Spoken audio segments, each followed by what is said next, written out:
Al leer la historia de Saúl, el primer rey de Israel, me acuerdo de un cuento que escuché cuando era niño. El cuento se llama El ahijado de la muerte. Primero tengo que decirles que estoy consciente de todos los errores doctrinales que este cuento tiene. Pero como quiera se los voy a contar, advirtiéndoles eso, ¿verdad? Porque vale la pena, creo yo, por el punto que quiero señalar. Bueno, el cuento es acerca de un padre muy humilde que tenía 10 hijos y no los podía mantener.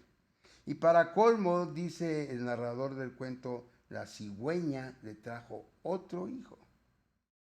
En su desesperación por no saber cómo sustentar a su nuevo hijo, este hombre va en busca de padrinos para su hijo. Y después de rechazar a Jesús porque se le hizo muy pobre, al diablo porque se le hizo que aunque era rico iba a hacer que su hijo se fuera al infierno, este hombre decide aceptar el ofrecimiento de la muerte para ser la madrina de su hijo. Como regalo de bautizo, la muerte le entrega a este hombre un elixir que dice puede curar cualquier mal. Por supuesto que este relato ya se lo, o este regalo ya se lo hizo cuando el niño creció y se convirtió en un joven. Y la madrina le dice, mira, con este elixir que te voy a regalar puedes curar cualquier enfermedad. Solo va a haber una condición.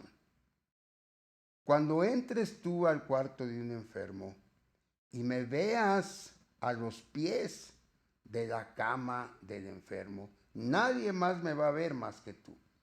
Pero cuando me veas a los pies de la cama del enfermo, a ese enfermo no le des el elixir, porque quiere decir que su hora ya llegó.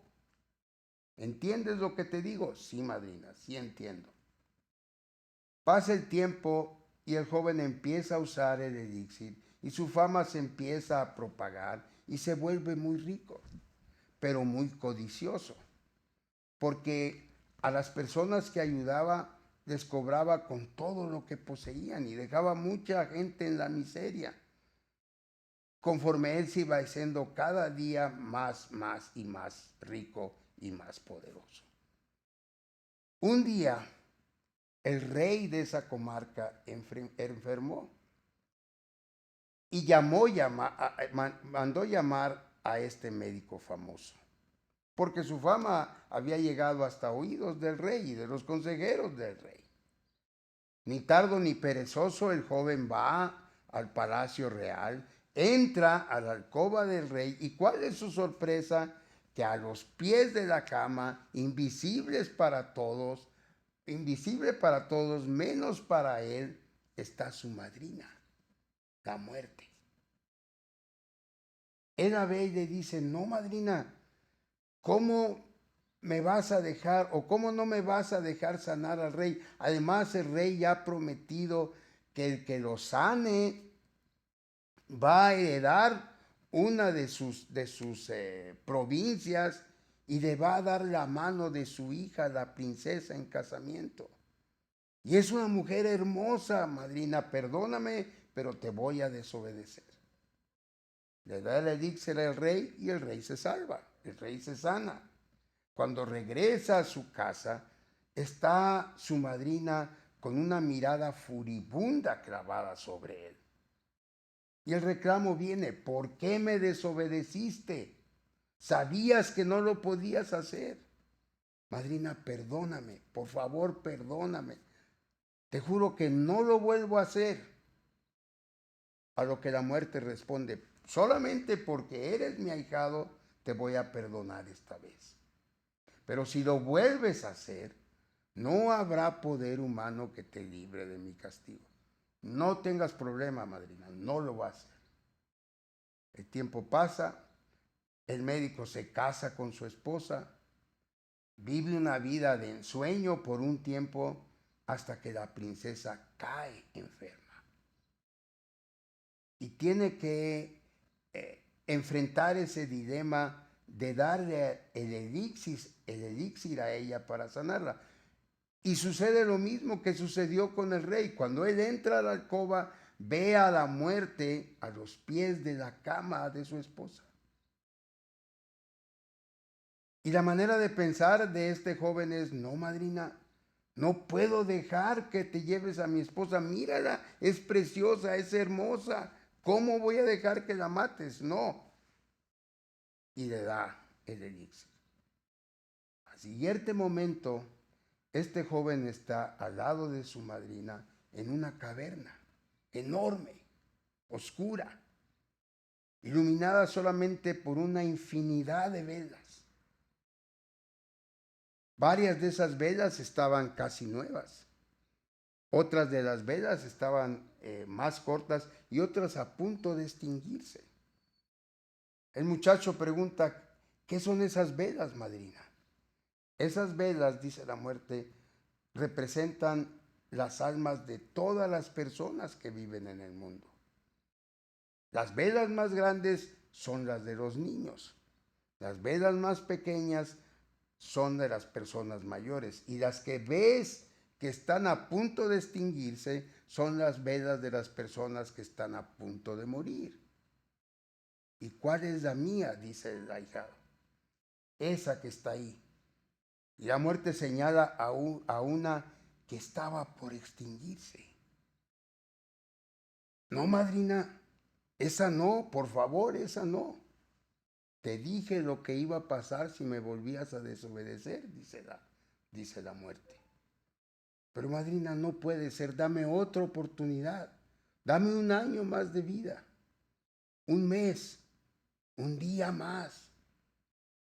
No, dijo la muerte, al tiempo que el joven caía a sus pies, muerto. Desde entonces, termina el relato, la muerte se llevó consigo el secreto del elixir para sanar toda enfermedad, por miedo a ser traicionada de nuevo. ¿Por qué digo que este cuento me recordó la historia de Saúl, el primer rey de Israel? Pues porque hay varias similitudes entre el cuento del ahijado de la muerte y la vida de Saúl. Tristemente, la vida de Saúl fue un acontecimiento real. Él era un hombre humilde. Él pertenecía a la familia más humilde, de la tribu más humilde del pueblo de Israel. Y sin embargo, Dios lo eligió para ser el rey de su pueblo elegido. Él tuvo la oportunidad, él tuvo el privilegio de servir a Dios desde la monarquía. Y todo iba bien hasta que Saúl se llenó de orgullo y desobedeció a Dios. Y en una ocasión en que estaba a punto de entrar a la batalla, él usurpó una función que no le correspondía y para la cual debía esperar a que llegara el profeta Samuel. A él se le hizo fácil, hizo a un lado al siervo de Dios, y él, en su papel de rey, creyó que tenía el derecho de ofrecer un sacrificio a Dios. Algo que iba a todas luces en contra de la ley que el mismo Dios había establecido. La reprimenda que le dio el profeta Samuel después de la batalla fue tremenda.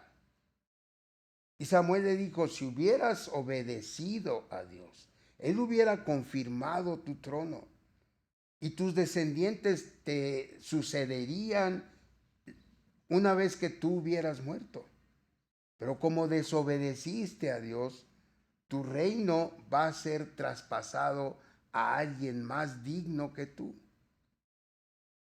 Saúl rogó y pidió otra oportunidad. Dios le dio otra oportunidad y demostró su gracia nuevamente y tuvo varias victorias en batalla hasta que volvió a desobedecer. Porque uno de los mandatos que Dios había dado en relación al pueblo de los amalecitas, los descendientes de Amalec, era que ese pueblo tenía que desaparecer de la faz de la tierra por cómo había tratado al pueblo de Israel en el pasado.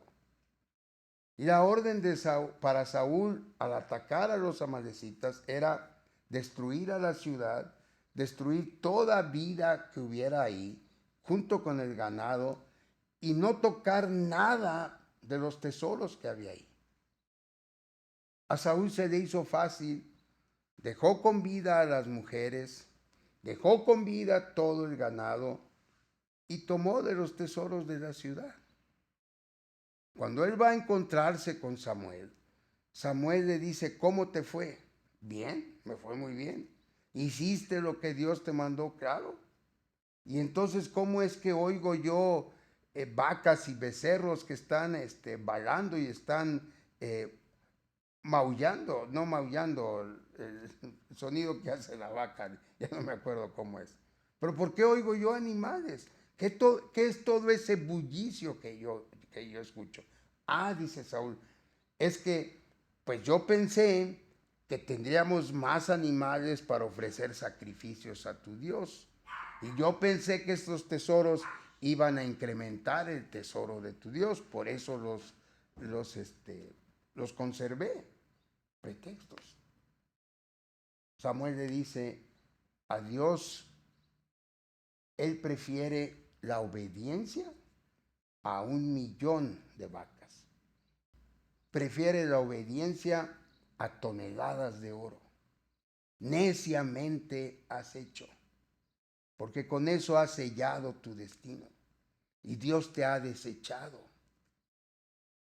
Y fue lo que pasó. Saúl fue desechado por Dios como el rey de su pueblo y en su lugar lo sucedió el rey David. ¿Por qué les platico esto, amigos? Porque somos muy propensos a menospreciar la gracia de Dios. Somos muy propensos a ser contumaces en nuestro pecado. Y a decir, como dice Alejandro Sanz en una de sus canciones, si hay Dios, seguramente entiende de emoción. Sé que está mal, pero si lo hago por amor, Dios va a entender. ¿No? O pensamos, Dios es amor, Dios no me puede castigar, porque Dios es amor. ¿No? Dios es amor, pero es justicia también. Y Dios nos da de su gracia, nos perdona nuestros pecados, pero una vez que hemos sido perdonados, tenemos que esforzarnos por dejarlos de lado. No podemos decir que hemos nacido de nuevo, no podemos decir que Dios nos ha perdonado y seguir pecando, cometiendo los mismos errores y los mismos pecados que en el pasado. Porque eso no es evidencia de que en realidad recibimos a Cristo como nuestro Salvador por fe. No podemos menospreciar la gracia. Tengamos en cuenta eso, mis amados hermanos, mis estimados amigos. El libro a los Romanos, que en realidad es una carta, nos enseña que si nos obstinamos en pecar, atesoramos ira para el día de la ira. ¿Qué quiere decir? Que mientras más pecados cometamos, mientras más nos empeñemos en seguir pecando, aun cuando sabemos que está mal, pues en esa medida nos va a ir peor. Atesorar ira es acumular pecados sin arrepentirnos de ellos. Y por esos pecados habremos de responder ante Dios el día que nos juzgue. El doctor Sproul dice en uno de sus libros que un pecador daría lo que fuera en el infierno por haber cometido un pecado menos. No menospreciemos la gracia, no abusemos de ella. Dios ha provisto el mejor camino para el perdón de nuestros pecados, el mejor remedio para nuestra culpa. Es el perdón que Él nos ofrece a través de su Hijo, nuestro Señor y Salvador, Cristo Jesús. Venga a cuentas con Dios. Arregle sus cuentas con Dios desde ahora. La Biblia enseña que la invitación que Dios nos hace es: vengan, entremos a cuentas. Si sus pecados son rojos como el carmesí, yo los haré más blancos que la lana. Yo los haré más blancos que la nieve. Entonces, yo te invito hoy, mi estimado amigo, ven a cuentas con Dios. El apóstol Pablo hace un ruego que yo quiero repetir hoy para ti. Reconcíliate con Dios. No te empecines en pecar, porque de lo contrario tendrás toda una eternidad para arrepentirte. Pero tristemente será demasiado tarde. Dios permita que este mensaje llegue a tu corazón.